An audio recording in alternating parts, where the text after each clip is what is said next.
Assalamualaikum dan salam sejahtera. Nama saya Nurul Atira binti Jaafar bernombor metrik 2011417004. Kami merupakan dari kumpulan 22.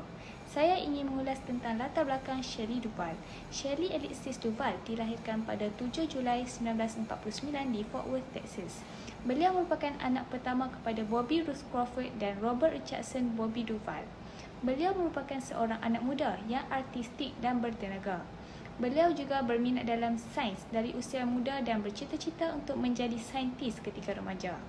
Selepas mendapatkan pengajian dari Sekolah Tinggi Warwick pada tahun 1967, Shelley Duvall pernah menjual kosmetik di Foley dan menghadiri Kolej Rendah Texas Selatan dalam jurusan pemakanan dan terapi diet.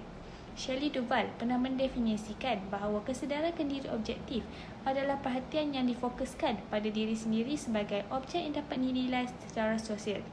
Dalam psikologi sosial, kajian tentang kesedaran kendiri dikesan daripada teori kesedaran kendiri Shelley Duvall dan Robert Wicklen pada tahun 1972. Mereka telah mencadangkan bahawa pada masa tertentu, orang boleh menumpukan perhatian kepada diri sendiri atau persekitaran luaran. Satu eksperimen telah dijalankan untuk menguji teori kesedaran kendiri Duvall dan Wicklen. Kamera TV, cermin dan perakam pita digunakan untuk mendokumentasikan eksperimen. Keputusan telah menunjukkan bahawa individu menjadi lebih menyedari pemikiran dalaman mereka dengan menonton dan mendengar diri mereka sendiri. Penyelidikan sejak 1970-an telah menyokong kuat teori kesedaran diri oleh Shelley Duvall dan Sylvia pada tahun 2001. Apabila orang menumpukan perhatian kepada diri sendiri, mereka membandingkan diri dengan piawaian dan berusaha lebih keras untuk memenuhi piawaian. Sekian daripada saya. Assalamualaikum warahmatullahi wabarakatuh. Nama saya Zulaika binti Muhammad Razli bernombor metrik 2011411730. Pada hari ini saya akan bercakap mengenai latar belakang Robert Wicklen. Robert Edna Wicklen atau lebih dikenali sebagai Bob dilahirkan di Seattle, Washington pada 1 Disember 1941. Beliau meninggal dunia pada 12 Disember 2020 dan kediaman beliau terletak di Pulau Bainbridge, Washington dan Jerman. Semasa Robert hidup, beliau telah memperoleh ijazah sarjana muda di Universiti Washington dan ijazah kedoktoran di Universiti Duke pada tahun 1968. Bob merupakan pelajar beasiswa yang mempelajari fenomena psikologi dan mempunyai bakat dalam berbagai bahasa. Selain bahasa Inggeris ibundanya, Bob fasih berbahasa Jerman, Itali dan juga Norway. Beliau juga seorang pemain piano klasik yang berjaya dan juga seorang penulis dan penerbit karya. Antara karya Bob ialah teori objektif kesedaran kendiri yang dibangunkan bersama T. Shelley Duvall dan teori simbolik penyempurnaan diri dibangunkan bersama Peter M. Gollwitzer. Sumbangan lain termasuk buku yang diterima baik mengenai teori tindak balas psikologi Bram dan teori disonansi kognitif Festinger yang ditulis bersama dengan Jack Bram pada tahun 1976. Penilaian kendiri ialah penilaian seseorang individu terhadap diri sendiri dan pandangannya terhadap dirinya sama ada pandangan secara positif atau negatif. Hal ini berkait rapat dengan perasaan individu tersebut terhadap kebolehan dan kelebihannya ataupun pemikirannya terhadap perkara yang berlaku pada dirinya dan perkara yang akan berlaku pada masa hadapan. Selain itu, bagi membina konsep kendiri, seseorang individu itu juga perlu menerima penilaian atau pandangan daripada orang lain. Konsep kendiri seseorang merangkumi persepsi mengenai diri dan alam di sekelilingnya yang dapat dirasai melalui dirianya. Manakala dari segi persepsi tentang diri ialah perasaannya tentang kebolehannya meliputi keyakinan dan harga dirinya. Oleh itu, dapat dikatakan konsep kendiri ini meliputi aspek jasmani dan juga psikologi. Konsep kendiri juga merupakan elemen yang sangat penting dalam diri setiap individu kerana ia akan mempengaruhi ramalan individu tersebut terhadap apa yang akan berlaku kepadanya pada masa hadapan. Di samping itu, konsep kendiri dapat membantu individu untuk membuat sesuatu keputusan dan menentukan apa tindakan yang harus diambilnya pada masa akan datang. Teori konsep kendiri berdasarkan beberapa orang ahli psikologi, antaranya Carl Rogers. Konsep kendiri yang disarankan oleh Rogers adalah definisi diri yang individu sendiri berikan kepada diri individu secara sedar apabila menggunakan perkataan saya atau aku.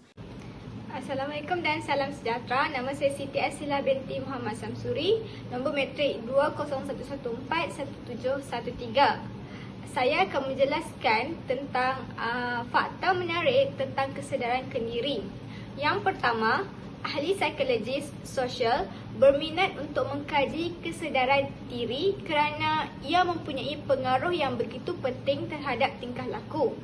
Yang kedua, manusia akan mencuba memeriksakan dirinya apabila kendirinya disanggah oleh orang lain, sama ada mencuba untuk mempertahankannya atau menukarkan dirinya sebagaimana yang disadangkan oleh orang lain.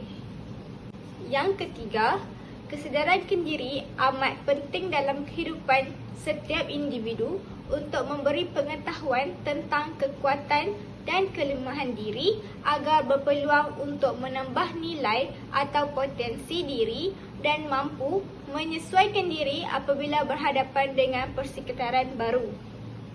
Yang keempat, jika anda berjaya meningkatkan potensi kesedaran diri, maka anda mempunyai kesedaran tentang matlamat hidup dan berhasil membuat perancangan atau strategi bagi mencapai kejayaan dalam kehidupan.